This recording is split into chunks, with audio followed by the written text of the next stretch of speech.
বাচ্চার নাম। খেলার ছলে এক মুঠো বালি ছিটানোই যেন কাল হলো ৩ বছরের এই অবুঝ শিশুর।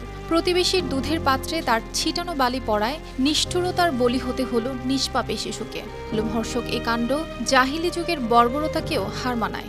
পেটেতে আতুরি হতে বাড়িয়ে গেছে, এরকম অত্যাচার করছে। মারার পরে পেটে পাড়া দিছে, পাড়া দেওয়ার পরে তার পায়খানার রাস্তা দিয়ে পেটের থেকে আতুরি হতে বাড়িয়ে গেছে। ৩.৫ বছরের শিশু মাইশা, কোনটি আগুন আর কোনটি পানি, কোনটি খেলনা আর কোনটি প্রয়োজনীয়, এতটুকু বোঝার বয়স হয়নি তার। অথচ তাকেই কিনা নির্মমভাবে পেটে পাড়া দিয়ে মৃত্যু নিশ্চিত করা হয়। দইরা আইন না ছেলেটা দইরা আইন না মার কাছে দিছে, মায়ের দিছে চটকো না, বাপা দিছে চটকো না, পরে অজ্ঞান হয়ে গেছে বলে। এই অজ্ঞান হয়ে যাওয়ার পর ওই এলা কি করছে না করছে কইতে মেয়েটা মারা গেছে। গেল ২১ জুন শুক্রবার নরসিংদীর পলাশ উপজেলার ডাঙ্গা ইউনিয়নের উত্তর ডাঙ্গা গ্রামে এমন লোমহর্ষক খুনের ঘটনা ঘটে। স্বজনরা জানায়, ওই দিন সকালে বাড়ির পাশে অন্য শিশুদের সঙ্গে খেলা করছিল মাইশা। পাশেই প্রতিবেশী জালাল মিয়ার আইসক্রিম তৈরির জন্য রাখা ছিল দুধের পাত্র। এর মধ্যেই মাইশার হাতের এক মুঠো বালি গিয়ে পড়ে সে পাত্রে। এতে ক্ষিপ্ত হয়ে জালালের স্ত্রী মাহফুজা খাতুন ও ছেলে বিল্লাল শেখ শিশু মাইশাকে ধরে এনে হত্যা করে লাশ সেপটিক ট্যাঙ্কিতে লুকিয়ে রাখে।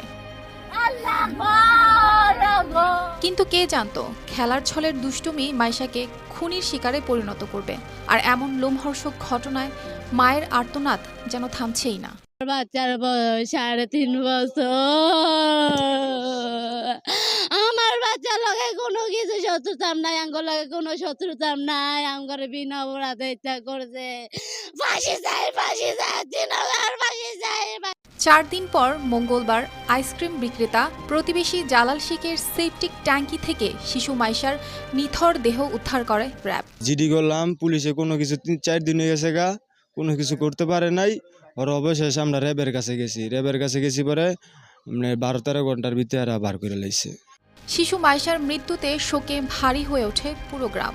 তুচ্ছ বিষয়ে এমন নির্মম হত্যাকাণ্ডের ঘটনা মানতে পারছে না কেউই। খেলছে পরে এন্দা দৌড় দেয়, একবার গেছে আবার দৌড় দেয়ছে, সিসি ক্যামেরাতে আছে। পরে যে আবার কাছে এত দৌড়ে নিয়েছে, পরে আর বার হয়েছে না, পরে শরীরে মাইরে লইছে।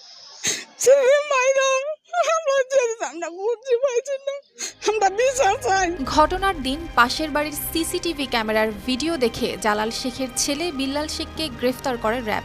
পরে তার দেয়া তথ্যের ভিত্তিতে জালাল শেখ ও মাহফুজা খাতুনকে গ্রেফতার করে জিজ্ঞাসাবাদে বেরিয়ে আসে মরদেহ লুকিয়ে রাখার তথ্য। গতকালকে বিকেলে আমরা ঘটনাস্থলে আসি। গতকালকে বিকেলেই আপনার ভিকটিমের বাবা এবং নানা আমাদের কাছে যায়। তাদেরকে সাথে করেই আমরা ঘটনাস্থলে আসি। আসার পরে আমাদের বিল্লালকে সন্দেহ হয়, আমরা তাকে গ্রেফতার করি এবং গ্রেফতার করি তাও রাত ৯টা ৯:৩০ দিকে। জিজ্ঞাসাবাদের জন্য আমরা জিজ্ঞাসাবাদের এক পর্যায়ে এসে বলে যে সামান্য এক তুচ্ছ কারণ কেড়ে নিল এই অবুজের প্রাণ। এমন ভয়াবহ লোমহর্ষক হত্যাকাণ্ডের কঠোর শাস্তির দাবি মাইশার স্বজন ও এলাকাবাসীর। News desk, RTV।